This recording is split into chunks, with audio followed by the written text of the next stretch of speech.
প্রিয় ভিউয়ার্স, আসসালামু আলাইকুম। আমি জিহাদ হোসেন। আমি এই মুহূর্তে শিরোমণি বাজারে কেডিএ মার্কেটের ছোট গেট থেকে মেইন রোড যেটা, সেখানে দাঁড়িয়ে আছি। এই যে রাস্তাটা দেখতে পাচ্ছেন পানিতে তলিয়ে গেছে। মার্কেটের মধ্যে যে পানি একটু আগের থেকে বেশি ছিল।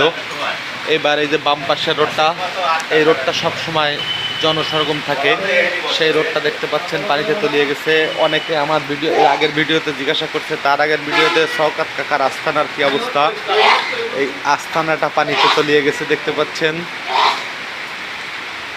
এবার দেখেন ডান সাইড শিরোমণি বাজারের থেকে শহীদ মিনারের দিকে যে রাস্তা রয়েছে, এটা পানিতে তলিয়ে গেছে। এরপরে দেখাচ্ছি